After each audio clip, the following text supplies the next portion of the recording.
উত্তর চব্বিশ পরগনার আড়িয়াদহে ফের উত্তেজনা। রাজনৈতিক সংঘর্ষের জেরে একজন গুরুতর আহত হয়েছেন। স্থানীয় সূত্রে খবর, তৃণমূল কংগ্রেসের কর্মী সুশোভন সরখেলকে মারধরের অভিযোগ উঠেছে একই দলের অপর এক নেতা রিন্টু পাঁজার অনুগামীদের বিরুদ্ধে। এই ঘটনায় সুশোভন সরখেল গুরুতর আহত হয়েছেন বলেই অভিযোগ এবং তাকে আশঙ্কাজনক অবস্থায় হাসপাতালে ভর্তি করা হয়েছে। সুশোভন সরখেলের বাবা এই বিষয়ে বেলঘরিয়া থানায় একটি লিখিত অভিযোগ দায়ের করেছেন। অভিযোগে তিনি রিন্টু অনুগামী বিমল পাঁজা, তার ভাই এবং ছেলের নাম উল্লেখ করেছেন। হাসপাতালের বেডে শুয়ে সুশোভন সরখেল সংবাদ মাধ্যমকে জানান, রবিবার রাতে তিনি যখন বাড়ি ফিরছিলেন তখন বিমল পাঁজা এবং আরও কয়েকজন মিলে তার উপর হামলা চালায়। তাকে বেধড়ক মারধর করা হয়, যার ফলে তিনি গুরুতর জখম হন।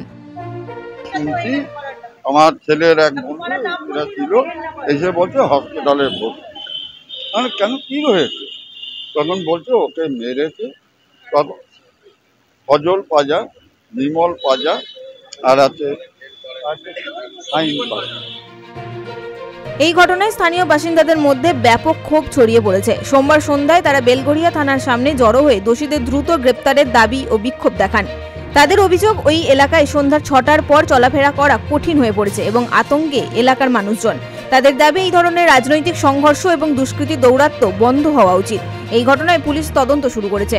Bureau report, big news Bangla.